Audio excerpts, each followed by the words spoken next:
The CyberWire podcast is made possible in part by listeners like you who contribute to our Patreon page. You can learn more at patreon.com/thecyberwire. Mr. Smith turns down HBO's offer of a $250,000 bug bounty. Fancy Bear uses Eternal Blue tools against hotel Wi-Fi networks. An argument over who leaked DNC emails last year flares again. New versions of Locky and Mamba ransomware circulate in the wild. The U.S. Department of Defense is ready to use rapid acquisition to buy cyber tools and services. The FBI says a Maryland man used eBay and PayPal to receive ISIS funds for possible terror activity. Ukraine makes an arrest in the NotPetya case. And WikiLeaks dumps the video intercept tool Couch Potato.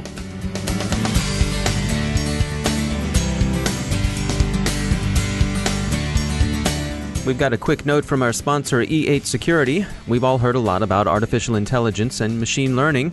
Those of us of a certain age remember when Skynet achieved self-awareness and sent the Terminator back to take care of business. But that's science fiction. The artificial intelligence and machine learning that E8 is talking about isn't science fiction at all, and it's here today. E8's white paper, available at e8security.com/AI-ML, can guide you through the big picture of these still emerging but already proven technologies. We all need to turn data into understanding and information into meaning. AI and machine learning can help you do that. See what they can do for you at e8security.com/AI-ML. And we thank E8 for sponsoring our show.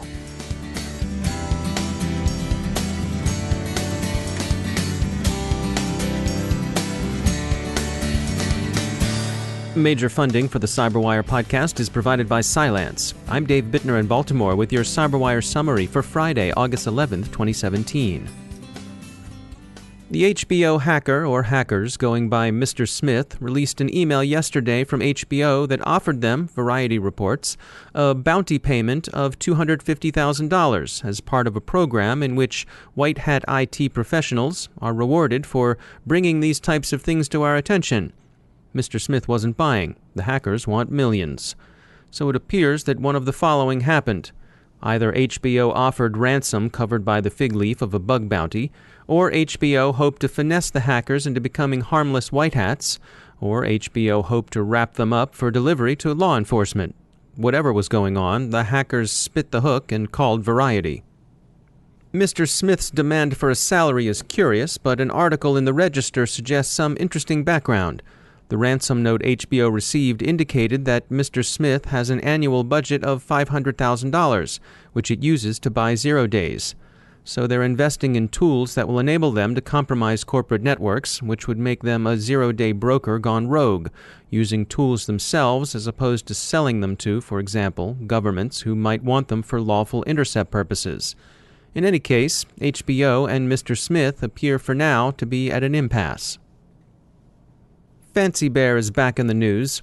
FireEye reports that the threat actor, who comes courtesy of Russia's GRU, has undertaken an ambitious program of spying on high-value hotel guests through hotel Wi-Fi systems. Fancy Bear is apparently using Eternal Blue tools, believed to have been leaked from NSA and posted online by the shadow brokers, to propagate surveillance code across targeted networks. The attacks, which affected moderately high-end hotels in 7 European and 1 Middle Eastern capital, began as usual with phishing. Once access was gained by phishing, the attackers used Eternal Blue to move swiftly through the networks, and then, once the servers were compromised, installed the Responder tool.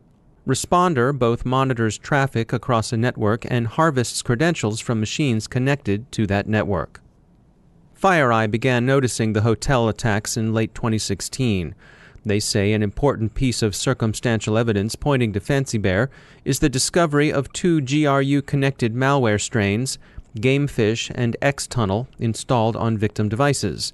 The company also says it's got more dispositive evidence in the form of observations they've made of the incident's command and control, but for now, FireEye is holding that evidence close.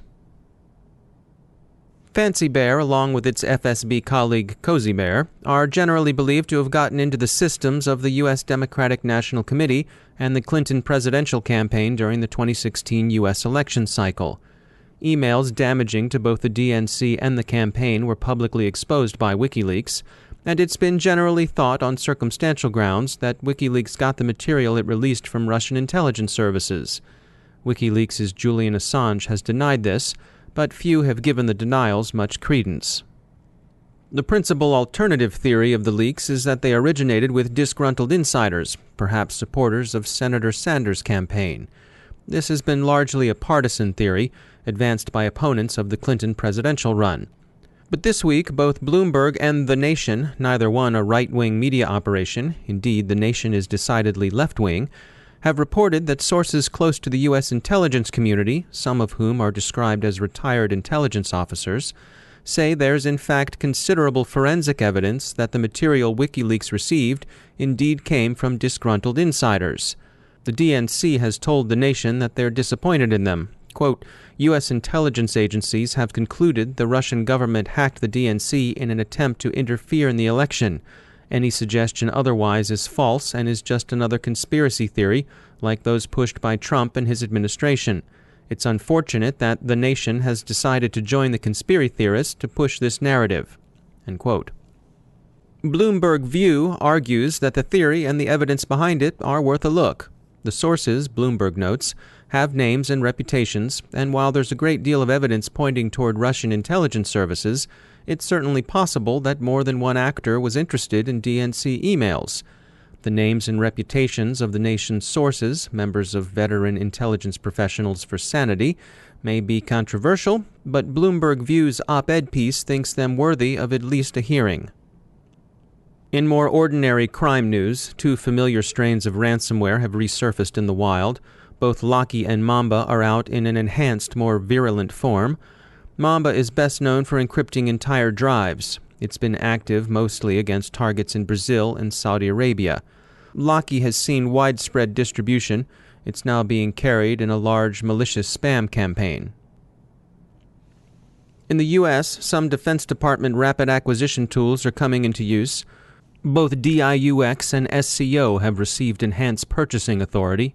U.S. Cyber Command will begin using its rapid acquisition authority by the end of September. These are of particular interest to the security industry, since these more agile procurement methods are designed to get quickly advancing technology into the hands of operators.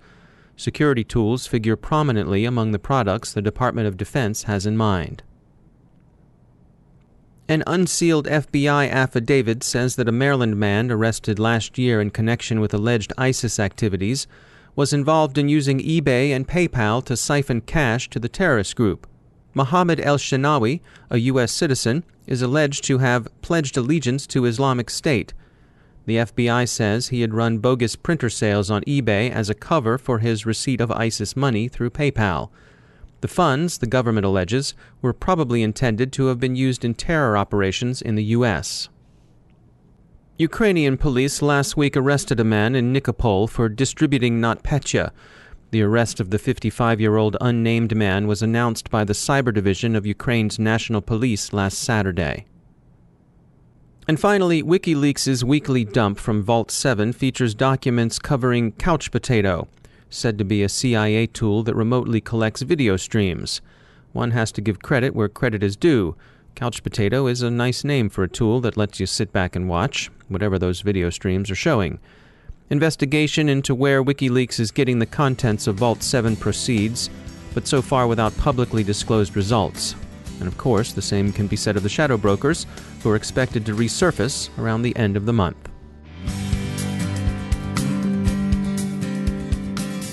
A word about our sponsor, the upcoming Cybersecurity Conference for Executives.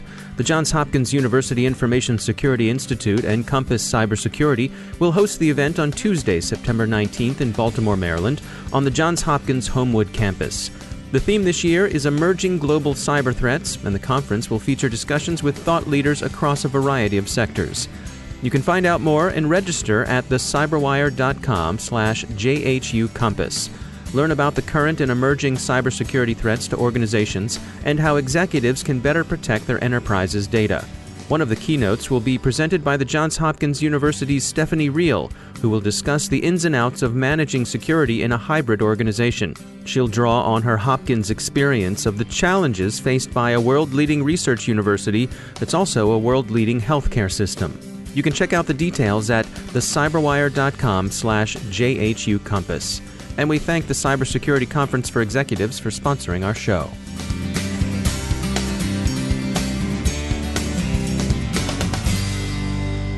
And I'm pleased to be joined once again by David Dufour. He's the Senior Director of Engineering and Cybersecurity at WebRoot.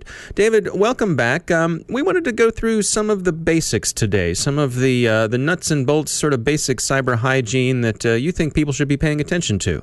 You bet. And David, thanks for having me back. And, with WannaCry and all of this going around, ransomware, I thought it'd be good if we could just talk about your basic security toolbox and some very simple things that would have prevented you from being, a victim of WannaCry.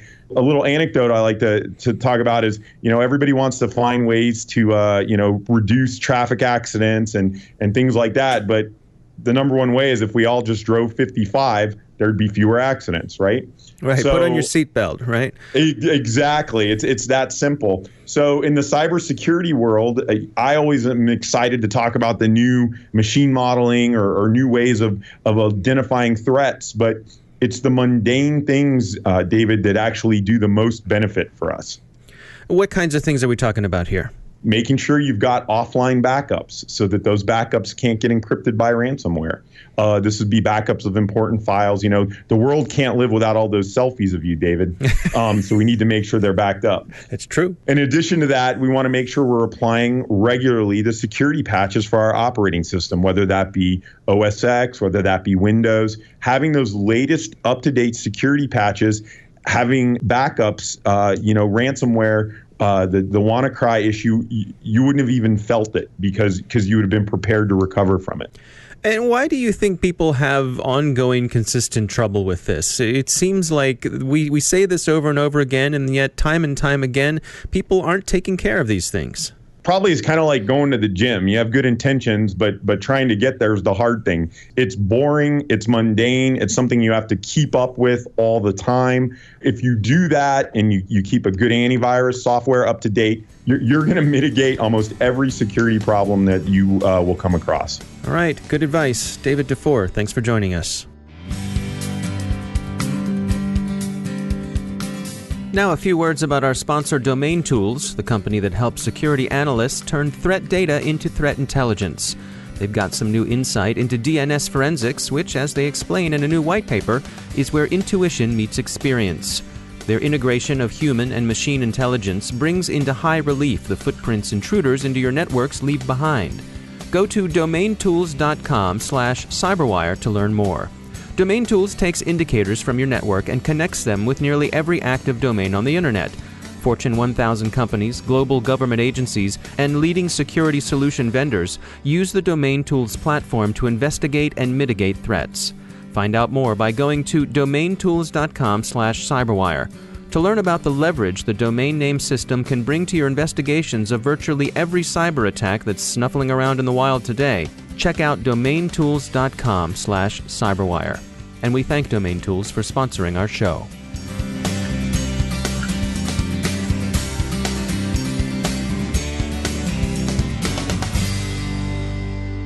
My guest today is Barmak Mefta. He's the president and CEO at Alien Vault, a cybersecurity company that claims to be on a mission to provide organizations throughout the universe with highly intelligent security that is affordable and simple to use. He's been at the helm there since 2011, and before that served as vice president of the Enterprise Security Products Division at HP. He has over 20 years' experience in the industry. I think the big change is the trend towards integration, orchestration, and simplicity in cybersecurity. I think, for a long period of time, the industry has focused on inventing point products to counteract threat vectors that we've observed over the last 20, 30 years. And the problem has become the explosion of these point products. And it's very evident. I think the easiest way to see that is walk the show floors of Black Hat or RSA, and you see sort of the exponential growth of how many cybersecurity companies are out there. And they're all doing great stuff. So, but the unfortunate truth is that the majority of the companies out there just don't have the skill set, the talent, the affordability to be able to glue and integrate all these point products together to come up with more of a comprehensive end-to-end security story for their company. And so, the big trends that we're seeing is around orchestration, integration, and simplicity, and making the complex problem of security more simplified. And then also on the threat intelligence side, we're seeing a lot of collaboration in terms of how we can bring the community together to share threat intelligence and threat data more effectively. So if I'm someone who's walking around on a show floor and I'm trying to balance my need for simplicity, but also not wanting to put all my eggs in one basket in terms of relying on a single vendor, what do you think the best way for me is to approach the sort of the tension between those two needs? Yeah, it's a great question. In fact, I would actually further that question, because the other question I get often is, if you err on the side of orchestration, simplicity, and integration, are you going to suboptimize best of breed approaches to security? So let me address those two. So the first is sort of the single vendor approach to security, which is more of an all-in-one approach. And I actually don't believe in that. I think you can have an orchestrated and integrated approach to security without necessarily putting all your eggs in one basket. The analogy I would use is the operating system. So you typically use one operating system or the other. There's probably about 5 or 6, main operating systems out there. But that doesn't mean that you have to buy your applications from the same vendor over and over again. In fact, the App Store, in the case of Apple, is full of applications that are from hundreds of thousands of vendors out there. And so, what we promote at Alien Vault is more of an approach of, having one underlying orchestration platform, which is very analogous to an operating system, but then give the ability through a very well-defined extensibility layer, again, like an operating system, to third-party vendors to be able to build security controls, because these threat vectors aren't going to be the same, and the hackers will invent new threat vectors. So there ought to be a way for security vendors to create innovative solutions around both security protection, security detection, security response, but without the need to constantly change the infrastructure over and over again. The biggest cost of security for any company is the infrastructure and the operational cost of security, of how do you have these security controls talk together in a coherent, integrated, orchestrated way. So, there is a way to come up with a very elegant, I would argue, cloud-driven, orchestrated platform and still give the security vendors the ability to innovate and come up with their security controls, because those security controls will change on an ongoing basis. On the second thread, this argument that if you make security orchestration and integration elegant and simplified, and I would argue affordable, so that every company can enjoy security end-to-end, somehow you're suboptimizing on the security controls and you make the security controls not as good and not as best of breed. It's just a false argument, right? Because the side of the brain that makes something very elegant and simple doesn't have to necessarily cease to function to make each security control also extremely good and strong compared to the alternative. So, we would argue you could have an orchestrated approach to security, an integrated approach to security, ideally cloud-driven, so it makes it really easy and affordable for people to use, and not necessarily suboptimize on the integrity, the strength of each of these security controls that you're building. As you look ahead toward the horizon, what are some of the challenges that you see coming towards us, perhaps things that we don't have to deal with today yet, and how do you think as an industry we're going to have to adapt to face them? Well, the good news is, because of the prevalence and more importantly, because of the press that a lot of these breaches are getting, the awareness around security is exponentially increased. I mean, I entered the cybersecurity world late 2002, early 2003, and I got to tell you, over the last 15, 16 years, the awareness around security, compliance, governance has increased dramatically. And as you probably have heard from other people, the role of the CISO has been elevated exponentially in the organization. So I think the first step is, the treatment of security and risk around IT at the same level that a company would treat risk as it's applied to its own existence. And so that's great. You're getting that position elevated. It's a board level agenda item now, and all that stuff is great. So I think we're actually going towards the right direction, which is the elevation of security and risk basically at the highest level. Our thanks to Barmek Mefta for joining us. There's an extended version of this interview available exclusively to our Patreon subscribers at patreon.com/thecyberwire.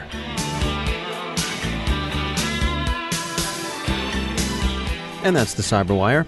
Thanks to all of our sponsors who make the Cyberwire possible, especially to our sustaining sponsor, Cylance. To find out more about how Cylance can help protect you using artificial intelligence, visit cylance.com.